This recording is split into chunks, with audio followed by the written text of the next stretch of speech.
દાહોદમાં દારૂની હેરાફેરીમાં પોલીસકર્મીઓની સંડોવણી સામે આવી છે। દારૂની હેરાફેરીમાં 3 પોલીસકર્મીઓ સામે ફરિયાદ નોંધાઈ। ચાકલિયા પોલીસ સ્ટેશનમાં આ પોલીસકર્મીઓ ફરજ બજાવતા હતા। હેડ કોન્સ્ટેબલ મોહન તાવિયાડની ગાડીમાં દારૂ હતો। હેડ કોન્સ્ટેબલ અર્જુન ભુરિયા સામે પણ ફરિયાદ નોંધાઈ છે। કોન્સ્ટેબલ પ્રકાશ હઠીલા ગાડીમાં પાયલટિંગ કરતો હતો। પોલીસને જોઈ દારૂ ભરેલી ગાડી મૂકી ફરાર થયા હતા। ગાડીમાં ₹66,000નો વિદેશી દારૂ ઝડપાયો હતો। પોલીસે ફરિયાદ નોંધી વધુ તપાસ હાથ ધરી। હેમલ પંચાલ વધુ વિગતો સાથે જોડાયા છે। હેમલ, દારૂબંધી અમલમાં કરનારા જ હવે દારૂમાં સંડોવાયેલા જોવા મળી રહ્યા છે, શું માહિતી? ચોક્કસ કિન્નરી વાત કરીએ તો દાહોદ જિલ્લાનું જે ચાકલિયા પોલીસ સ્ટેશન છે, જે મધ્યપ્રદેશની બોર્ડર પર આવેલું પોલીસ સ્ટેશન છે, ત્યાંના જે 3 પોલીસ કર્મીઓ છે કે અર્જુન ભુરિયા છે, મોહન તાવિયાડ છે અને જે પ્રકાશ હઠીલા છે, તેઓ 3 જે છે તે ચાકલિયા પોલીસ સ્ટેશનની અંદર ફરજ બજાવી રહ્યા છે કે એટલે કહી શકાય કે દારૂબંધીનો અમલ કરનારા જે લોકો જે છે દારૂમાં સંડોવાયા છે। ચાકલિયા પોલીસ સ્ટેશનના 3 પોલીસ કર્મીઓ વિરુદ્ધ ત્યાં બાજુ જો ગુનો નોંધવામાં આવ્યો છે તે લોકો વિરુદ્ધ ચાકલિયા દાહોદ ચાકલિયા ઝાલોદ અને એલસીબી પોલીસ જે છે પેટ્રોલિંગમાં તપાસની અંદર હતી જ અને તેવામાં જ તે પોલીસ કર્મીઓ જે છે ગાડી લઈને ત્યાંથી પસાર થઈ રહ્યા હતા। એક ગાડી જે છે તે પાયલોટિંગની હતી ને એક ગાડીની અંદર દારૂ ભરેલો હતો। એવી જ 2 ગાડીઓ પણ પોલીસે જપ્ત કરી છે। ખાસ તો જે અર્જુન ભુરિયા છે તે અગાઉ પણ આ જ રીતે કંઈક દારૂ લાવતો હતો અને ક્યાંક ને ક્યાંક તેવી પણ બિલકુલ હેમલ, આપ અમારી સાથે જોડાયેલા રહેજો। એસપી રવિરાજસિંહ જાડેજા અત્યારે અમારી સાથે જોડાયેલા છે। સર, સ્વાગત આપનું સંદેશ ન્યૂઝમાં। જે પ્રમાણે આ સમગ્ર મામલો સામે આવી રહ્યો છે, દારૂબંધીનો જે અમલ કરાવનારા પોલીસ કર્મીઓ છે તે જ દારૂ લઈને જતા પકડાયા છે, ત્યારે શું કહી રહ્યા છો આપ આ મામલે? અમારી લોકલ પોલીસ અને એલસીબીની ટીમ છે, જ્યારે પેટ્રોલિંગમાં હતી ત્યારે એક આ ગાડીનો પીછો કરેલો અને એ પ્રાઇવેટ ગાડી હતી અને એ પ્રાઇવેટ ગાડી પોલીસ કર્મચારીઓની નીકળતા તપાસ કરતા ખબર પડી કે આ પોલીસ કર્મચારીઓ રાજસ્થાન બોર્ડર પરથી દારૂ લાવીને પર્સનલ ગેઇન માટે હેરાફેરી કરતા હતા। એટલે આ 3 પોલીસ કર્મચારીઓ વિરુદ્ધ પ્રોહિબિશન એક્ટ હેઠળનો ગુનો દાખલ કરવામાં આવેલો છે અને એમને તાત્કાલિક સસ્પેન્ડ પણ કરવામાં આવેલા છે અને શિક્ષાત્મક કાર્યવાહી ખાતા રહે પણ એમની વિરુદ્ધ લેવામાં આવશે।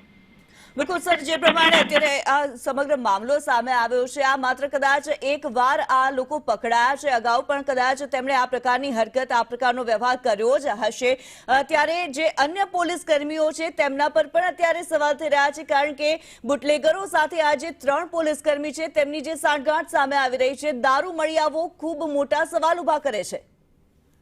આ બાબતે અમે શિક્ષાત્મક કાર્યવાહી પણ કરશું અને કડક હાથે પગલાં લેવામાં આવશે। વિશેષમાં ઇન્વેસ્ટિગેશન દરમિયાન પણ જો કંઈ બીજા મુદ્દાઓ પર ધ્યાનમાં આવશે તો એ પ્રમાણે પણ એના ઉપર એક્શન લેવામાં આવશે, કાયદેસરની કાર્યવાહી કરવામાં આવશે અને કોઈ પણ પોલીસ કર્મચારીને આ પ્રકારનું કૃત્ય છે બિલકુલ રીતે ચલાવી લેવામાં નહીં આવે। શિસ્તબદ્ધ બેડામાં કામ કરતા હોય ત્યારે અમારા માટે અનુશાસનમાં રહેવું અને કાયદાનું પાલન કરવું એ અપમોસ્ટ પ્રાયોરિટી છે અને એ એન્શ્યોર કરવામાં આવશે કે દરેક પોલીસ કર્મચારી કાયદાનું પાલન કરે અને શિસ્તબદ્ધ રીતે ખાતામાં નોકરી કરે।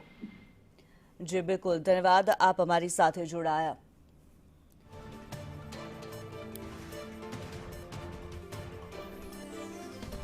હેડ કોન્સ્ટેબલની કારમાં દારૂ મળી આવ્યો છે। કોન્સ્ટેબલ દ્વારા પાયલોટિંગ કરવામાં આવતું હોવાનું સામે આવ્યું છે। બુટલેગરનું કામ કરતી જાણે પોલીસ હોય તેવું અત્યારે લાગી રહ્યું છે। દારૂ મળી આવ્યો, પોલીસ કર્મીઓની બુટલેગરો સાથેની સાંઠગાંઠ સામે આવી છે। કોઈ પણ પોલીસ કર્મીને છોડવામાં નહીં આવે તેવું એસપી રવિરાજસિંહ અત્યારે હાલ અમારી સાથે જોડાયા હતા ત્યારે કહી રહ્યા હતા। શિસ્ત અને અનુશાસનની જ્યારે વાત કરવામાં આવે છે પોલીસ ડિપાર્ટમેન્ટની અંદર, છતાં પણ આ પ્રકારે પોલીસ કર્મીઓ જ્યારે દારૂ સાથે ઝડપાય છે, સૌથી મોટા સવાલ અત્યારે જ્યારે પોલીસ ડિપાર્ટમેન્ટ પર થઈ રહ્યા છે। પોલીસ કર્મીઓ જ્યારે દારૂબંધીનો અમલ કરાવતા હોય, સવાલ જે છે સમાજમાં દાખલા રૂપ જે છે દાખલો બેસાડવાની વાત થતી હોય ત્યારે પોલીસ કર્મીઓની ગાડીમાંથી જ આ પ્રકારે દારૂ મળી આવવો ખૂબ મોટા સવાલ, પ્રશ્નાર્થ થઈ રહ્યો છે પોલીસ ડિપાર્ટમેન્ટ પર। જાણે પોલીસ જ બુટલેગર બની હોય તેવા પ્રકારની અત્યારે જે ઘટના સામે આવી રહી છે પોલીસ કર્મી કર્મીઓની પાસેથી જ દારૂ ઝડપાયો છે। 3 એવા પોલીસ કર્મીઓ રહ્યા છે। આ કોઈ પહેલી વારની ઘટના નથી કે જ્યારે પોલીસ કર્મીઓની દારૂબંધી જ્યારે અમલ કરાવવાની વાત હોય, પરંતુ તેની સામે દારૂ પીધેલા અથવા તો તેમની પાસેથી દારૂ ઝડપાયો હોય તેવા પ્રકારના ઘણા કિસ્સાઓ સામે આવ્યા છે। આ તો એક માત્ર કિસ્સો અત્યારે સામે આવ્યો છે, અગાઉ પણ ઘણા એવા કિસ્સા સામે આવ્યા છે। સમગ્ર ગુજરાતમાંથી અલગ અલગ ઘટનાઓ સામે આવતી જ રહે છે, ત્યારે કયા પ્રકારની કાર્યવાહી આ પોલીસ કર્મીઓ પર અત્યાર સુધી કરવામાં આવી છે અને અગાઉ જે ઘટનાઓ બની ચૂકી છે, હવે ભવિષ્યમાં આવી ઘટનાઓ ન થાય તેના માટે શું કરવામાં આવશે તે સૌથી મોટો સવાલ છે। પોલીસની વર્દી પહેરીને દારૂ લઈને જતા પોલીસ કર્મીઓ પર પોલીસ વિભાગ શું પગલાં લેશે તે અત્યારે સવાલ થઈ રહ્યો છે। જ્યારે સામાન્ય માણસો પાસેથી દારૂ ઝડપાતો હોય છે ત્યારે કડક કાર્યવાહીની વાત કરવામાં આવતી હોય, કડક કાર્યવાહી કરવામાં આવતી હોય છે, ત્યારે પોલીસ કર્મીઓ જ જ્યારે આ પ્રકારે દારૂ સાથે બુટલેગરો સાથે સંડોવાયેલા હોય ત્યારે તેમના પર કેવા પ્રકારના પગલાં લેવામાં આવશે, શું કાર્યવાહી કરવામાં આવશે, સૌથી મોટો સવાલ છે અત્યારે। જ્યારે ગુજરાતની અંદર વાત થાય દારૂબંધીની, ગાંધીનું ગુજરાત કહેવાતું હોય, મૂલ્યોની વાત થતી હોય, ત્યારે પોલીસ કર્મીઓ જે કાયદાનું પાલન કરાવવા માટે થઈને તત્પર હોવા જોઈએ, તેમની પાસેથી જ આવી રીતે દારૂ પકડાય તો કેવા પ્રકારના પગલાં તેમના પર ભરાશે તે સૌથી મોટો સવાલ થઈ રહ્યો છે।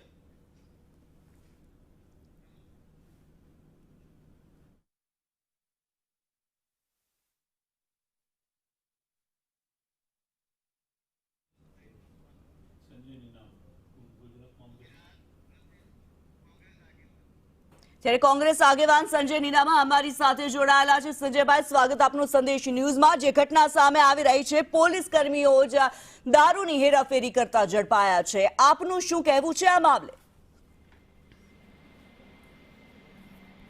આ ભારતીય જનતા પાર્ટીની સરકારમાં કોંગ્રેસ પાર્ટીના તમામ નેતાઓ આજે પણ સડકો પર કહી જ રહ્યા છે કે ગાંધીના ગુજરાતમાં દારૂબંધી નથી। કારણ કે સરકારના કર્મચારી અને પોલીસ અધિકારીઓ જ્યારે આવી ઘટનાઓ સામે આવે છે ત્યાં જ આપણે કહી શકીએ કે ગુજરાતમાં કોઈ પણ જાતની દારૂબંધી નથી। પોલીસ કર્મચારીઓ જાતે બુટલેગર બની અને દારૂની હેરાફેરી કરે છે આ ગાંધીના ગુજરાતમાં, ત્યારે આ ભારતીય જનતા પાર્ટી સરકાર તમામ રીતના જે પણ ભ્રષ્ટાચાર છે અને આ ડ્રગ્સ દારૂની હેરાફેરીઓમાં જ્યારે ચૂંટણીઓ આવતી હોય છે કે કોઈ પણ તહેવારો આવતા હોય છે ત્યારે પોલીસને પાયલોટિંગ કરીને દારૂ ગુજરાતમાં પહોંચાડે છે। એને એ દાખલો તમે આજે દાહોદના છાકલિયા બોર્ડરની પોલીસ સ્ટેશનમાં જોઈ શકો છો કે ત્યાંની જાતે પોલીસ કર્મી જાતે દારૂની હેરાફેરી કરે છે।